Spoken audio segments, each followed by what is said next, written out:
২২ kilometre দীর্ঘ একটি বিশাল motorcycle শোভাযাত্রার মাধ্যমে আনুষ্ঠানিক প্রচারণা শুরু করেছেন মেহেরপুর ২ আসনে বিএনপির মনোনীত প্রার্থী মোহাম্মদ আমজাদ হোসেন। ২১ নভেম্বর শুক্রবার বিকেল ৪টায় বাউট এলাকা থেকে শুরু হওয়া শোভাযাত্রাটি গড়াডোব এলাকায় গিয়ে শেষ হয়। হাজারো মোটরসাইকেলের অংশগ্রহণে এই ব্যতিক্রমধর্মী শোভাযাত্রা এলাকায় ব্যাপক আলোচনা সৃষ্টি করেছে। স্থানীয়দের দাবি, স্বাধীনতার পর গাংনীতে এমন বিশাল শোভাযাত্রা আর দেখা যায়নি। শোভাযাত্রায় পথের প্রতিটি মোড় ও বাজারে দাঁড়িয়ে থাকা মানুষের স্বতঃস্ফূর্ত সমর্থন পুরো রাস্তা জুড়ে উৎসবের আবহ তৈরি করে। ধানের শীষের পক্ষে স্লোগানে মুখর ছিল পুরো এলাকা।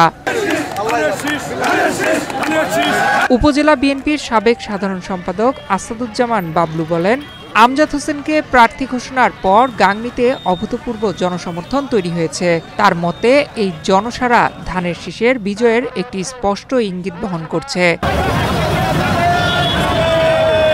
সভায় আমজাদ হোসেন বলেন, গাংনীতে বিএনপির বিশাল ঐক্য গড়ে উঠেছে। খালেদা জিয়া ও তারেক রহমানের নেতৃত্বে সবাই ঐক্যবদ্ধ। জনগণের অধিকার পুনরুদ্ধারের আন্দোলনে সবার অংশগ্রহণের আহ্বান জানান তিনি।